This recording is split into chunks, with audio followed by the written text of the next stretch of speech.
Oh, that's fine. Oh, I wish I got there.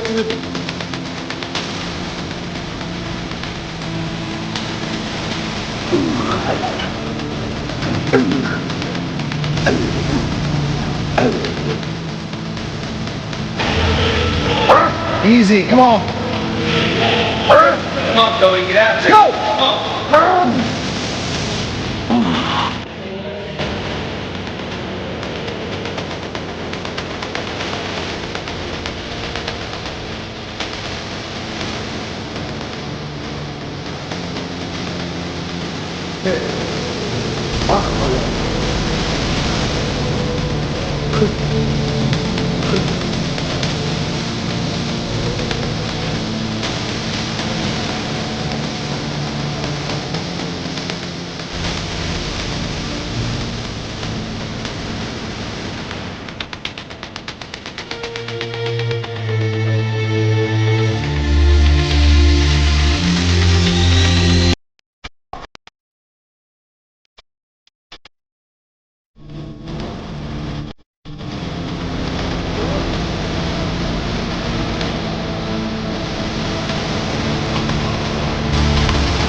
Stop believing overtraining. Yeah, no, I mean, that's easy training. Like, kid you not, 2 hours in the morning, 2 hours at night. I couldn't do it. I don't know how, I mean, that's got to be what you do though. He trains at 2 p.m. and he comes back at like 9. I'm like, dude, I would have to train at 10 a.m. and like 9 p.m. I can't, look, I can't do 5 days a week anymore without burnout. I can't do it. I don't know. Maybe it's genetic, maybe it's whatever, but he's a beast, man. Because like when I was out there, I was trying to keep up with him. I got sick. You know what I mean? It's like, I don't know how people don't get. I had my wife. She came back. She started training me because she was just doing my I'm an Exos trainer, so my buddies were training her at a facility. It's more performance shit like that to get her rehab. She's rehabbed, so she went back to weight training with me. 5 days a week, flu. Yeah. Doesn't get sick. It's like. But I think it's like all about building up to it. You know what I mean? Well, I've been building up to it. I think there comes a time too when some people are just your other stressors in life. It depends what else you're doing. Like if you're a pro bodybuilder and that's what you do, but if you're trying to run companies, your stress level's up here. Yeah, I mean it's one thing going to the gym, coming back, passing out for 5 hours, then go back to the gym. Is it really making them better? Dorian did it on 4 days. No, 45 minutes. The best I've ever looked, the USA is like really what I thought was my best look. I train 5 days a week, 1 body part a day, and that's fucking it. You know what I mean? I think we all get in the trap of more is better. And it might be similar, but I don't know if we're at a point of diminishing returns. That's my question. Yeah. Was training sick? Did I? Yeah. Dude, I started as a fucking lightweight, competing in the 150s, and now I compete in the upper 230s if I competed again. I've obviously made progress, but does there come a point of diminishing returns? Will I get better gains training 6 versus 4 days now? Well, and then you also have to look at it from not only the current standpoint, but also what that's going to do to your body in 10 years. If you're training 2 times a day, fucking 14 sessions a week, or you know what I mean? Like, are you taking advantage of deloads? Well, I mean, it's like BPAC says it. He always, this is like one thing instilled in my mind.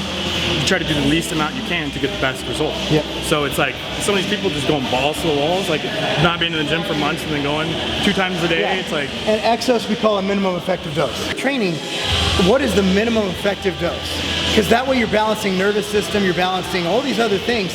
And then if you have a real job, if you're working, 7 days a week, if you're running companies, if you have a family, those are all things. I think it was Charles Staley who said that he has some clients who run businesses who have families. He has them train 3 days a week, and even that's pushing it. Yeah. So it's just a matter of what your system can tolerate. That's why it's so high. Different schedule. It's highly individual. So. No, I agree on that. Because you look at somebody like Juan, and he trains like a monster twice a day, and it works for him. But dude, like if you try to go to the gym in the morning, go to work for 8 hours a day, Not gonna do it. and then come back at night, dude, you would be getting worse. Every day you'd be getting worse. You get rhabdo or something. Yeah, you'd be like your back would be fucked. Or Oh your yeah, hips, you know what I mean? my Like, back just from training once a day, and even then, like I try to train my daughter, I'll do the athletic movements with her, and I'll find like my back's tight now, spasming. You just need to factor in recovery. yeah. And I mean, some of it's like there's no overtraining, there's just under eating. No, last time I checked, food doesn't affect your nervous system. Well, and there's only 24 hours in a day. So how much sleep can you really get? Yeah, and how much eating can you really get? Some people just can't eat that much. It is what it is. Well, and me also, I'm, at least for myself, bodybuilding, not one of those people that I want to train twice a day to eat more. Because what's the problem right now with every bodybuilder? Their stomach, their midsection. Yeah. You know what I mean? So if you can keep that eliminated as far as putting in the least amount of food in, to get Minimal the best, effective dose. Yeah. You know what I mean? Same kind of thing. And dude, fucking don't get me wrong, I go and splurge, I go eat Yeah. you know, a ton of food at one time and stuff, but I if you really- keep it really. I really don't think there's no scientific reason. The only thing I can think of with the guts is, well, Arnold didn't have it. Well, Arnold was also 220 pounds at 6'2". But you also don't You know, see Arnold squatting over 315 And ever. you don't see him on stage. At his height, he would have been 300 pounds Yeah. nowadays. So that's it's a true. different physique, a different build. But I just think the training is so different because, Yeah.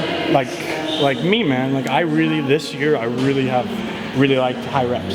Not really pushing crazy to where I feel like, you know, 6 or 8 reps, my knee's gonna blow out or some shit. Longevity. You know what I mean? Yeah, but still that minimum effective dose to where I'm chasing the pump, and I want to push weight. Don't get me wrong. I'm not just sitting there to say I'm gonna do 20 reps and I'm gonna do 20 reps. I want to push myself within those 20 reps, but you could get a lot more out of hard 20 reps that is really clean compared to, you know, squatting like half-ass, you know, not all the way down to the floor and trying to max out, and then all of a sudden you know, you always try to take one step forward, and with something like that, there's like so many implications of taking 9 steps back. You know what I mean? with longevity, you know, you're still young. If you pay attention to that now, you'll be able to go for another 20 years rather than another 10. Well, and see, I think it's cool for me because I've been training, like, man, I started training when I was 14, you know what I mean? And I've pretty much been consistent, always training for the last, like, you know, I take some time off here and there and stuff, but I could tell my body's even at 22 starting to feel a little bit. So I start kind of tuning my training now, rather than later. Smart. Nobody does that. You know, because I want to, like, regardless if I fucking suck at bodybuilding in 5 years and I'm not a bodybuilder, I still want to train. I love to train. You know what I mean? That's how it should be. I feel like if I couldn't go to the gym, man, like my life would be like not beating anymore. You know what I mean? It's part of what we are. It's also part of differentiates. Just like, I'll tell you what, like, as a dad, it's really cool to be the dad with muscles. You know, it is. It's part of who I am. Some people get tattoos. I build muscle. Yeah. You know, and that's Your parents, I mean, your kids probably think you're like a fucking superstar. and the thing, and other, you know, other And then, kids like think you it's said, different. like, cool. Your daughter's caught on, and she's got a lot of habits. and She's got a lot of habits. A lot of good habits. So, you know, at the end of the day, I think, you know, what I look at bodybuilding as, or building muscle, is anyone can go to a tattoo parlor and go through the pain and get ink. And worst case, you have to go back a few times to get a sleeve. Bodybuilding, this is 24/7, 365 days a year of adherence to building something, to sculpting something, differentiating yourself. So this is beyond a tattoo. This is beyond a piercing. This is basically an extension of your personality, of your character, but you have to earn it. Yeah. And that's what's brilliant about it. That's why I always love building muscle, looking different, having veins. You know, for me, that's it. Yeah. No, I'm 100% there. Like, I played a lot of team sports growing up. Same. That's why I love bodybuilding, because it's like nobody else is going to do the work for you, and you can't be this talented kid that's going to pitch 100 miles an hour or whatever without ever going to practice. Yeah. You know, you have to go to the gym, you have to put in the work, you have to go on the Stairmaster or get in the kitchen and do what you got to do, and there's no getting Like you around said, it. man, the harder you work, the luckier you get, right? That's true. There's no fucking luck. You make your own. We should go eat. Yeah, let's do it. Hey, very good workout, man. Yeah, that was awesome. Absolutely.